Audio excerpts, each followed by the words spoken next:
All right, we are going to be starting on chapter 17 and 18. We're just looking at day 2 of this semester. This is chapter 17. We're talking about the binomial model today.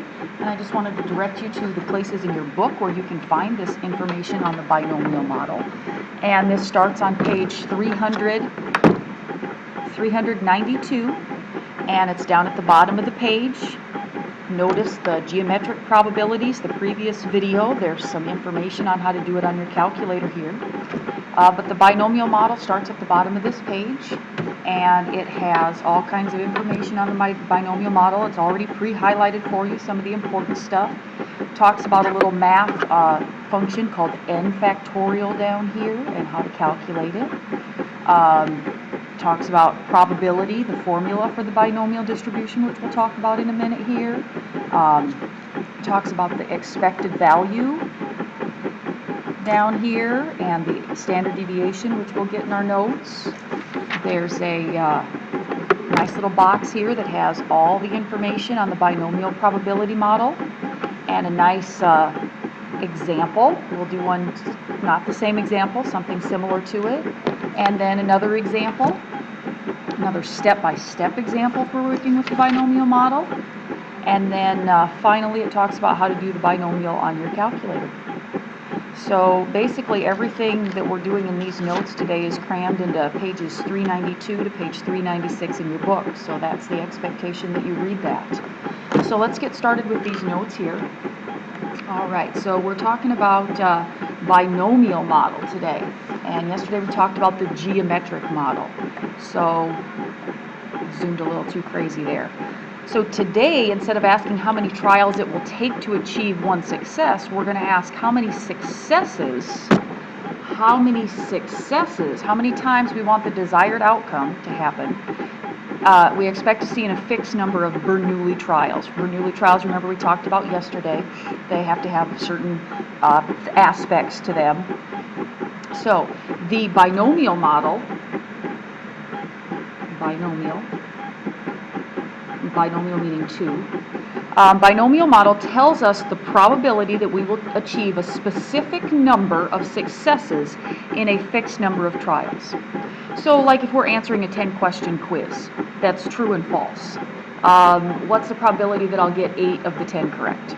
What's the probability that I'll get more than 6 correct? What's the probability that I'll get 5 correct? This is assuming that we just guess. So the binomial random variable is always x, is the number of successes, whatever we define as a success here. The model is determined by 2 parameters. Okay, yesterday the geometric was only determined by 1 parameter. Okay, so our 2 parameters today are the number of trials and the probability of success. The number of trials, n, and the probability of success, p. So, and it's denoted binomial n comma p. So far, here's what we have. We've got the normal model. X could be a normal model with mu comma sigma. We've got X could be a geometric model with just p, the probability of success. Okay, and today we're adding on to that, X could be a binomial random variable with n comma p. So n is the number of trials, and p is the same as it was yesterday, it's the probability of success. So there are 4 conditions for a binomial model. There are a fixed number of trials. So we have definitely, like, we're going to roll a die 6 times, we're going to flip a coin 10 times, we're going to do whatever 5 times. We're going to take a 25-question quiz. So there are only 2 outcomes, success or failure. You either get it right or you get it wrong. You get a 2 or you don't. You get an ace or you don't. So the probability of success is the same on every trial. So some things we just can't have as binomial models because there's not the same probability of success. In other words, we have to have independent events. So, and that is the 4th thing, the trials are independent. That is, knowing the result of the previous trial doesn't change the probability of future trials. All right, so let's take a look at an example. So suppose that 70% of the people in a mall make a purchase, and 3 people in the mall are randomly selected. Use a tree diagram to identify the 8 possible outcomes in their probability. So basically, 70% of people are at the mall, that are at the mall make a purchase. We are going to select 3 and ask them, did you make a purchase? Okay, so we're going to select 3. We're going to ask them, did you make a purchase? So the first person, person 1, they are either going to say one of 2 things. They're going to say yes or they're going to say no. Okay, so this is person 1, our first little part of the tree diagram.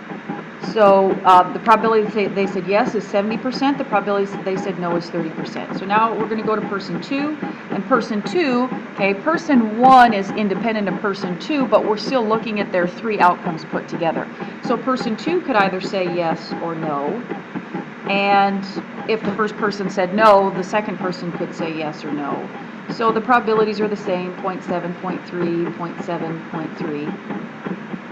And then we get to person 3 and we ask them, and depending on what the other people said, we can branch off each of these, and they can say yes or no, yes or no, yes or no, yes or no.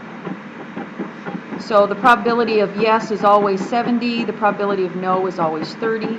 So I'm just filling in with 0.7s and 0.3s, 0.7 for every yes, 0.3 for every no. And then this is the key part of the tree diagram. We have to actually write down the outcomes. What do these outcomes look like at the end? So this outcome is all 3 people said yes, which is 0.7 times 0.7 times 0.7, which another way to write that is 0.7 to the 3rd. Okay, and then the other one, let's see, this 0.7, 0.7, 0.3, so yes, yes, no, 0.7 times 0.7 times 0.3, which is 0.7 squared times 0.3. And then the the next outcome would be yes, no, yes.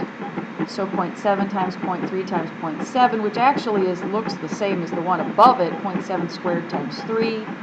And then the next one is yes, no, no. So that has 0.7 times 0.3 times 0.3, which is 0.7 times 0.3 squared. And then we've got no, yes, yes, which is 0.3 times 0.7 times 0.7, or 0.7 squared times 0.3. Again, it looks the same as a couple of them that are up above it. And then we get down to the next one, which is no, yes, no. And that's 0.3 times 0.7 times 0.3 again, so 0.7 times 0.3 squared. And then finally the last 2 are no, no, yes, and no, no, no. So 0.3 times 0.3 times 0.7, which is 0.7 times 0.3 squared, and 0.3 times 0.3 times 0.3, which is 0.3 cubed. So we've got this tree diagram here, and it's got all of these probabilities now that we can actually calculate and write down the final answers to.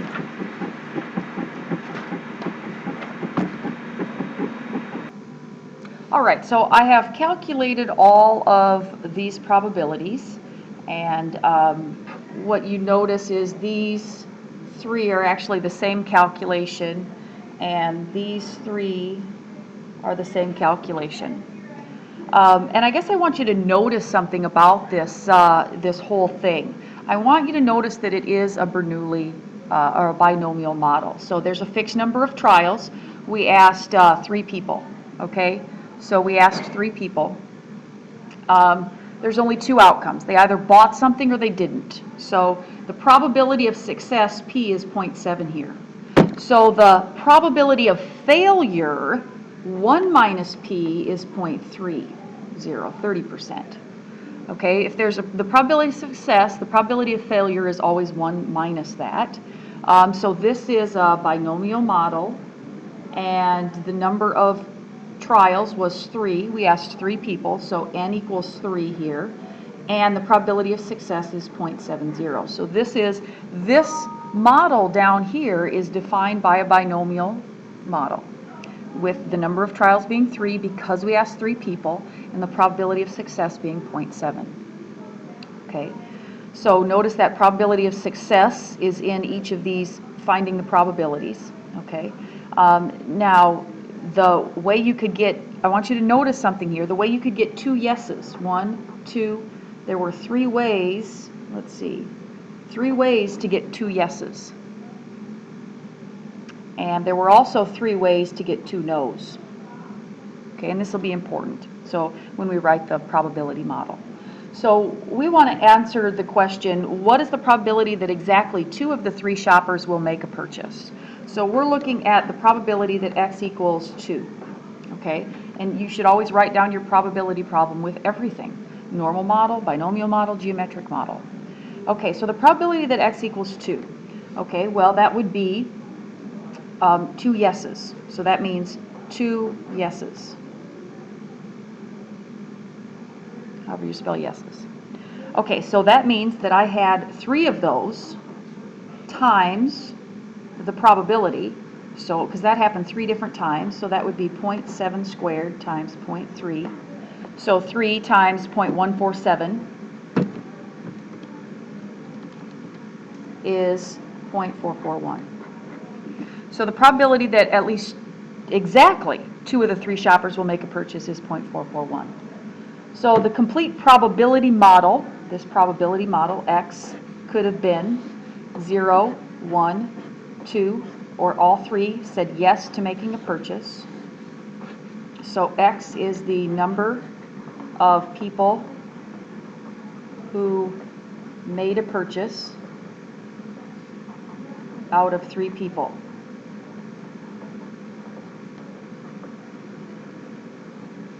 Yes. So we're looking the number of people who said yes. So the probability that nobody bought anything, we already have up here, is 0.027. And the probability that 1 person bought something, well, we had that happen 3 different ways. 1 person said yes here, here, and here.